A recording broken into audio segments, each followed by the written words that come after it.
Welcome to Sustainable Packaging with Cory Connors. Today's guests are hometown heroes from Portland, Oregon, my friends Jocelyn and Heather. I'm so excited to talk to you both and learn about your stories and learn about what you're doing. But can you introduce yourselves and tell us about your backgrounds a little bit? Yeah, you bet, Cory. And thank you so much for your generous invitation to come on the Sustainable Packaging podcast. We're so grateful to be here. My name is Jocelyn Quarrell, and I'm the CEO and co-founder of Bold Reuse. And I am Heather Watkins, and I'm Chief Revenue Officer of Bold Reuse and co-founder. Excellent. And it's Portland, Oregon based and founded in Oregon, or did you move here? Yeah. Founded in Oregon. And well, the story of where Bold Reuse, how Bold Reuse was born is an interesting one, a bit atypical maybe than some other startups. So before we were called Bold Reuse, the company was GoBox. And GoBox was originally founded back in 2011 by a person named Laura Weiss. And so Laura worked to devise this system of reusable packaging, really focused on downtown food carts that we have an abundance of here in Portland. Yeah. And the high-tech companies that surrounded those food courts. So she was coordinating with those companies to subsidize employee access to be able to utilize the reusable containers when they went out to lunch at these food cart pods. So that's kind of like the foundation where Bold was born. I acquired the company in 2018 from Laura, and this was after 6 months of, well, one, learning about the national sword policy that China enacted and how that was going to disrupt our domestic recycling system. And as an aside, that might be an atypical thing for just like a person to be aware of and even like take interest in. Right. But I'm a public radio junkie. And then, before I was building a career in sustainable sharing systems. So I had spent nearly a decade first working in car sharing and then transitioning into bike sharing systems. Wow. And so I had this sort of systems-based approach to solving environmental challenges. I wasn't working in that space at the time, but I was really eager to get back into it. And so fast forward to learning about the national sword policy, and then coming upon GoBox as a business for sale. The first place I saw that was in Facebook in a Facebook group called Women Bike, and Laura had posted her business for sale there. And so I reached out to her through Facebook and said, I'm interested in learning more. And like I said, we spent about 6 months getting to know each other. I really started to lean into how does recycling currently work? Why is it not working any longer? What does this policy that China is enacting mean? And basically came to the resolution that a disruption was needed and like we were ripe for it and wanting it. And here was this little fledgling organization that offered a starting point, so I didn't have to start from total scratch. So I wrote a check for my entire life savings, and June 1st, 2018 took over, and Laura was retiring. So she like the next day, like moved out of state, and I was on my own, babe in the woods. Jeez. Wow. Talk about it. Risk taking. Congratulations and good for you. That's so cool. I'm totally impressed.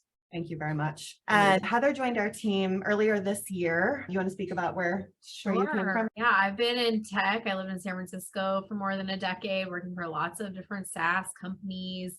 And I just was really disheartened. I'm like, why am I helping sell more t-shirts or like whatever the software was helping doing? This was kind of silly. And then I found my dream job at Impossible Foods working on climate issues, but I really always wanted to be an entrepreneur at my heart.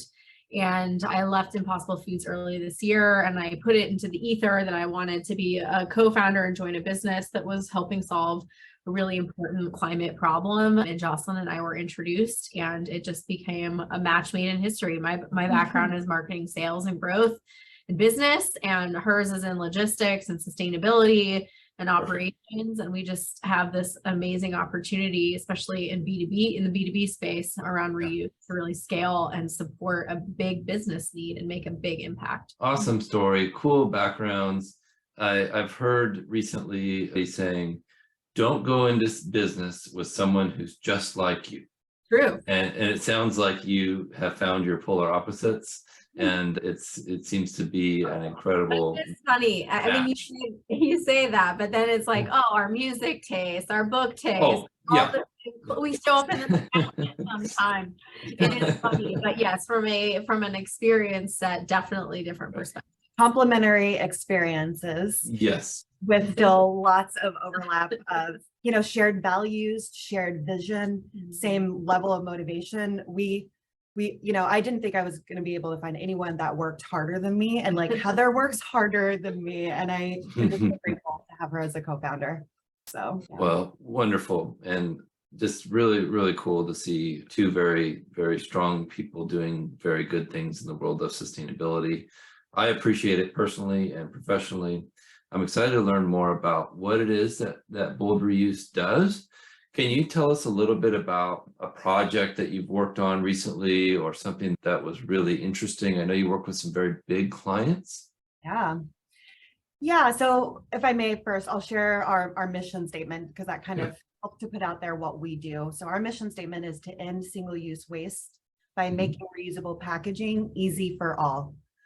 Our approach to that is by focusing on companies, primarily food service, hospitality, or CPG brands, and really provide the mission critical services, sanitation and logistics, as well as strategy services. How do we really implement and manage a successful reuse program, and then provide really powerful analytics so that they understand how this reuse program is working for them. Is it achieving their goals? What opportunity exists to innovate and push best practices? So yeah, we've had the opportunity to work with some really remarkable clients to that end. Starbucks called us in late 2020 and was seeking support for a Borrow Cup program that they were launching that next year. And we were honored to be able to work with them on that. And it was such a steep learning curve. And I think, coming out, so that was like pandemic days, right? Remember, like fall 2020, it was still pretty dark, and it had been very dark for a few months because when it, when initially hit in March 2020, we had to completely shut down due to nobody knew how transmission was happening. There was some concern was touching things. And so everyone was like, I don't know where this came from, not touching it. There were days when I was like, I don't know if we recover from this. Like if people are scared to reuse things, how do we bring this to scale? Totally. But I think that, that summer, a consortium of scientists and health professionals, they made clear that through existing hygiene practices, that we can control this virus through, surface transmission. So that opened, the light appeared again at the end of the tunnel. And then to get that inbound from Starbucks was really wonderful. And it was a very steep learning curve. We had to expand our services to Seattle temporarily to support them, but remarkable learning opportunity. And then the second client I would like to call out is Imperfect Foods. So they're a direct to consumer grocery brand. And they also gave us a ring in late 2020 and said, we're really hitting our stride in the pandemic. People are ordering groceries and they're not going out to the grocery store anymore, but every consumer box includes a gel pack. And we're hearing from our customers that their freezers are full of gel packs and that we have to do something about it. Right. True, like people don't like throwing things away, even less when it's something that they can identify as possibly reusable. They just need the means to be able for that to happen. So our partnership with Imperfect is awesome because they handle the logistics, right? They're already going direct to consumers' homes, and so they can backhaul that product really effectively and efficiently. Perfect. And we just pallets, literally we're transporting pallets of gel packs back and forth from Imperfect twice a week, like 30,000 gel packs we're sanitizing for them on a weekly basis. We've been working with them for almost 2 years now.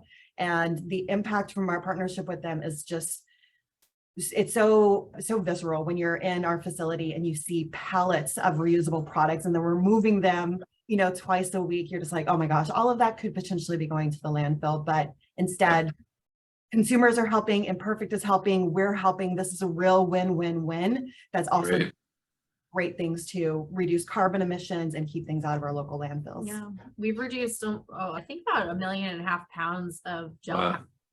I was just going to ask, have you done the math? How much is that? 1.5 million. Wow. we tried to do, we were like, what do we relate that to? Like how many elephants? Anyways, it's a lot. It's like 4 giant whales, yes. That's such a reusable item and it's such a simple thing. I mean, I've seen them where they have a compostable bag and you can dump the blue stuff into your garden. I don't know people that are going to do that. That doesn't I've seem. even done it and you feel guilty. I'm like, I don't want to put this cornstarch in the garden. It just doesn't feel right. Something feels like it might be chemical. I don't know if I trust this, but their customers love it and they've reduced their churn from it because people are excited that they're figuring out a problem and having a solution for it. Yeah. So we have a lot of interest from meal delivery because this is such a growing market. There's so many different custom meal plans go direct to your house and they all have this problem with all their packaging and their customers don't want it in their front doorstep. Right. Is it possible that the rest of the packaging could be reusable for something like that? So they are collecting a lot of the packaging. So there's like a thermal wrap that they're reusing. They've got the box itself. I don't think they're currently reusing, but we're working with another meal delivery service here in Portland and all of the packaging. So all the food containers, as well as the gel packs and the bag, all be washed and sanitized by us. So there are amazing. Yeah, and we're talking about a huge one in LA that's very excited about doing a reusable program. So people are thinking bigger than just gel packs for sure. And again, these programs are not just like a way to check a sustainability box. This is imperative to their growth within their target audiences and reducing churn, as well as meeting their sustainability goal. So, but it's so much more than just sustainability. It really is central to their business models, which is so great to see.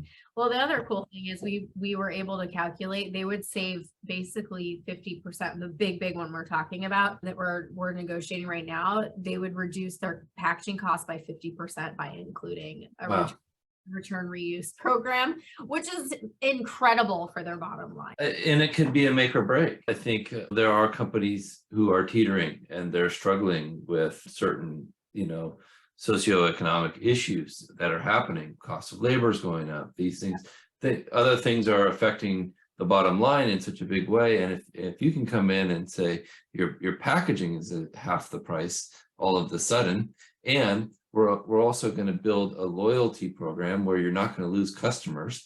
That's amazing. And P.S. you're helping save the environment in a huge way. Well done.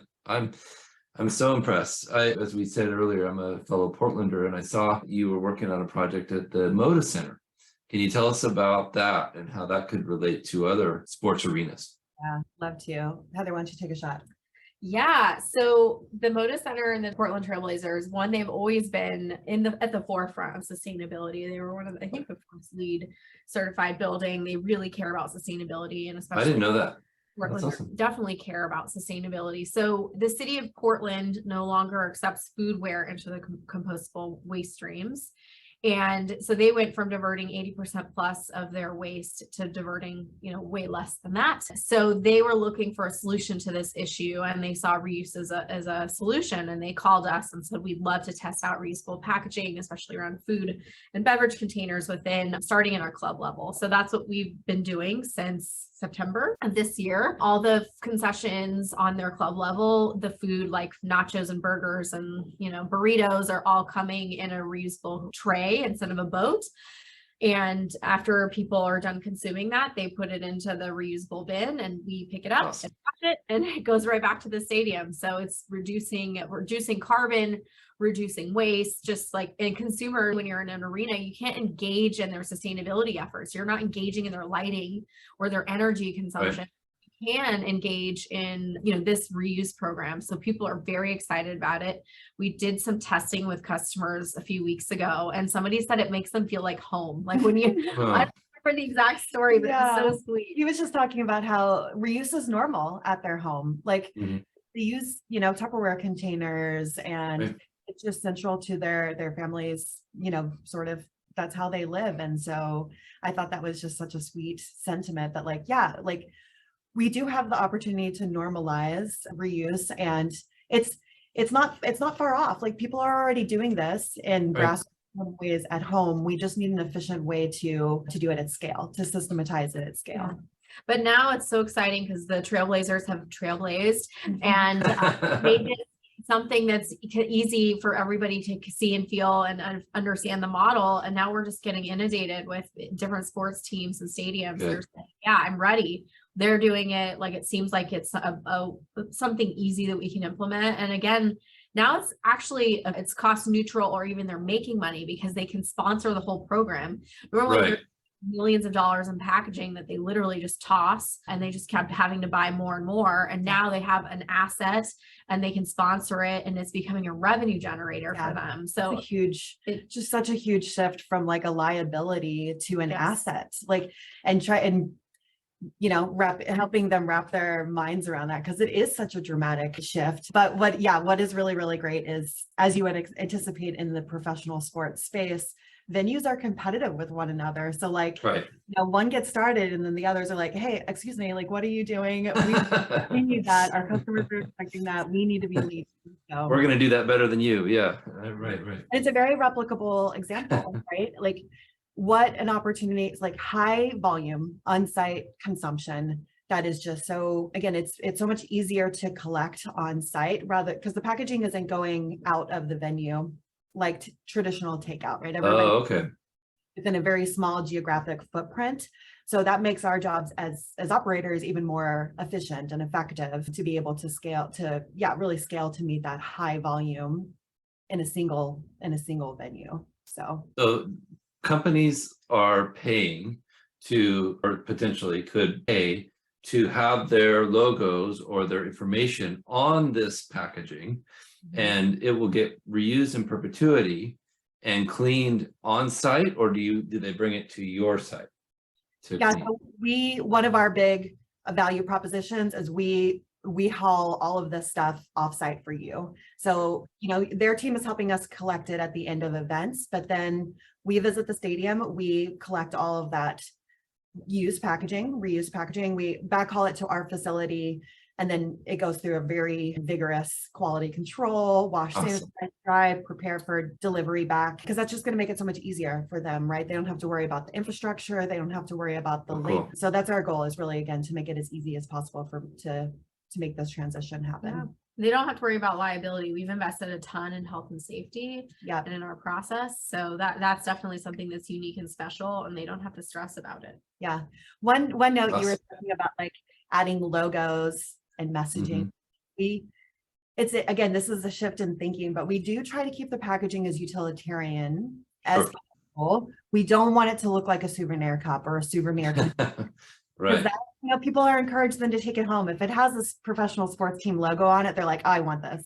So we have to be really thoughtful about how we were designing this packaging so that customers recognize it as reusable, think that is the coolest thing that they've ever seen, but don't want to keep it.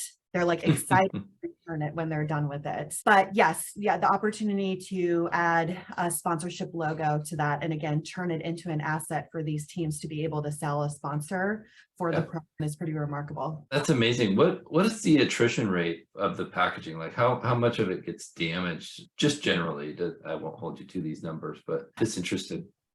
Yeah, what we're seeing at the Moda Center is very dependent on the event.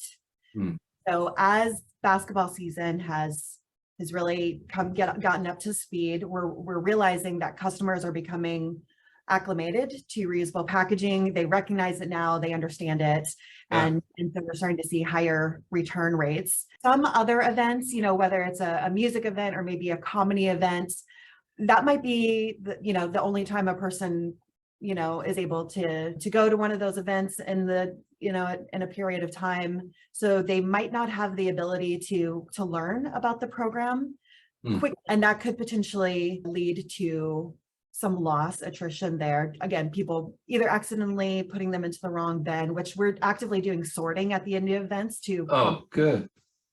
Or people walk away with it. So we're still very much in learning mode, but I'll tell you this much, our return rate is much higher than what our current recyclable rate is in this country. Right.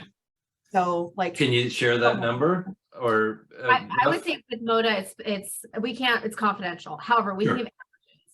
So, and it depends too on if it's a closed loop system versus more of an open loop system with a restaurant. So if you're a restaurant and people are leaving with it, you can expect return rates of 50%, let's say 50 to 70%, depending on how intense your incentivization model is to come back with the packaging. If you have a deposit return model attached to it, et cetera. We have seen some with deposit return model of up to a 90% return rate. So in some of these closed loop event locations, you can expect between a 90 and 98% return rate. People aren't leaving with it on site. So it really depends on what's the incentivization model that you're encouraging customers to bring it back. How easy are you making it for them to return it? What kind of waste drop sites you have. So there's a ton of strategy and psychology that goes behind this, but we can see some really high return rates, especially for in-person events, that they're not walking away with packaging. That's exciting and impressive, frankly. That's really good. How do you clean the packaging? Does it go through my first job was dishwasher at Sunshine Pizza in Clackamas. Does it go through dishwasher, like industrial machines like that, or is it like a big room that you fill, or how does it work? Yeah. So we are using commercial dishwashing equipment, and we've kind of built onto existing restaurant systems to be able to automate parts of our process that helps us with the efficiency and just the flow. So yeah, it's not particularly any newfangled machinery that we've developed or anything like that. Our special sauce is really in how we do the work that we're doing, like our efficiency when it comes to the work that we do, the sanitization that we do, is how we are able to be cost comparative, or even the cost of some single-use items, especially like more expensive compostable items. Like we're way less expensive than those products are, but we're utilizing known hygiene principles, high heat, chlorine for our scent agent. And we already have and continue to invest heavily working with food safety, like certified food safety specialists. We've developed a quality manual with all of the policies, processes, dictating everything from employee training to daily facility maintenance and cleaning, so that we are able to match global manufacturing standards and compliances. So we feel so strong about our work in that space. And right now honestly, we sort of operate in a gray area. Like the regulators at various levels, both at city, state, and federal, they don't quite know what to do with us yet. There's a very involved conversation happening amongst smart scientists, and they're trying to figure out how we integrate this into food safety laws and codes. Which there isn't a lot of consistency at even just like neighboring cities will have like different food codes. But what we want to avoid happening is the same thing with recycling, where it's different in like every municipality that you go to. And that's one of the reasons why the infrastructure doesn't work the way that we want it to. So we're trying to take a lead in that space and say, in the absence of regulatory oversight, we are investing in those health and safety practices that we know we need to be doing anyways to be able to convey to our clients and their customers the sense of security that we are reducing risk at every stage that we possibly can, to ensure that the packaging that we're servicing is safe and clean and healthy, and will be with every single reuse. Yeah. Very, very good. Very, very impressive. Very exciting for the future. I've always thought that reusable packaging is going to be a much larger piece of the pie of sustainable packaging in the future. And I'm excited to see someone local who's doing a great job at it. I have an interesting question. Industry, so it's huge. Yeah. Where everybody, even the competitors that we do have, we're all just scratching the surface. There's so much more to grow. You're exactly right. And that leads right into this question. I think my question is there an area of society that uses packaging that you think should be reusable, but isn't yet? All of them. Yes. What would you say, Heather? Well, I think one of the areas that we're really excited about that's super hard is retail grocery packaging. That is where so much single use is coming from. And we actively have a project right now that we're working on with a local grocery store chain and a bunch of local food manufacturers, where we're going to create a closed loop circle where the packaging will be coming in glass jars. We'll be collecting that from customers, washing it, giving it back to those local manufacturers to refill with peanut butters, etc. So I think that is a very exciting place that we're just getting started on. And obviously, like the food consumed in events and in person and on site, like that's just an easy win. That's consumed on site, even if it's just regular packaging, shipping, packaging, etc. Like there's just, it's so easy for us to get into those, but the harder stuff is on this retail side. So ideally, all the people that have on-site consumption, let's move as soon as possible. And I think we'll move in the next 2 to 3 years and make it super scalable. One other industry that I would love to manifest some business partnership Let's do it. Would be the airline as well. Talk about a captive audience. Like you take 3 sips of water, not cups used. That drives me nuts. I mean, I agree. Recently, and they handed me a can, and I was like, great. And then they handed me a single-use cup, and I was like, I don't need that. I can just drink out of this. Right. This is already a container. I don't need another one. Yeah. But I know some people enjoy drinking out of cups, or like you want ice with your beverage. So easy opportunity for that to be a reusable item. Yep. And we wash it. Super simple. Yeah. We're manifesting the Portland, Seattle. We're opening up in Seattle. And what all the flights that are going between there, it should be very easy to implement a reusable system. So, well, if Alaska Airlines is listening, call these amazing people and they will set it up. So you don't need boxes of water when we can have reusable containers. This is, I think, absolutely makes sense. It's so simple, and I would be honored to be a part of that as a consumer. I am a huge fan of their airline. So what's the best way for people to get in touch with you when they're ready to start a new project? Yeah. So, well, I'm Heather@boldreuse.com. Just email us. That would be fantastic. We've had a lot of really interesting, large global companies calling us recently, like large packaging manufacturers, like lots of very, very exciting conversations. And I think people are really starting to put big goals out there, and they're actually putting in pilots. So we would love to be a solution provider. And we're not just in the Pacific Northwest, we're planning to expand to LA, as well as a few other really core markets within 2023. So the sky's the limit. It's really what's the imagination and what's the ambition of these companies we're working with, and we'll match it. So yeah, Heather and our team also, we put together a super helpful white paper to help people approach this, because it can be a very fraught topic to even know where do I begin thinking about reusable packaging. And so is that available on our website? Yep.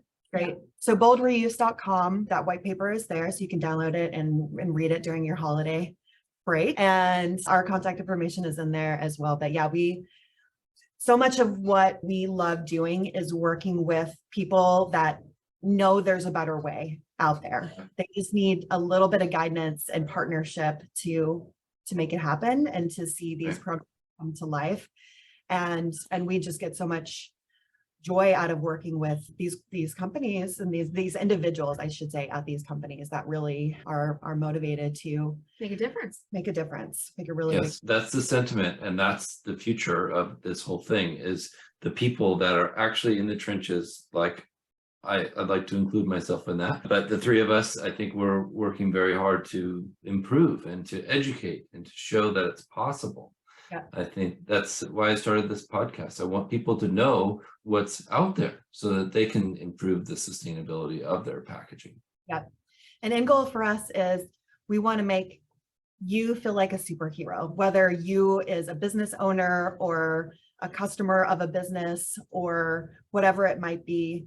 It feels so good to not throw something away. Just the act of saving something from destruction. And we want to empower that feeling and really help shift people away from the dread and some of the anxiety that comes around feeling like our current take, make, waste system So our future, it's very bright, it's optimistic, it is generous, and it is full of mutual wins. Like we can do Yeah, this. what a great way to end it. Thank you so much. Very well said. Two amazing people doing great things. Thank you both. Thank you, Landsberg Aurora, for sponsoring this podcast. If you're listening, make sure you subscribe so you don't miss the next episode, and stay tuned for more. Thank you. Thank you, Cory.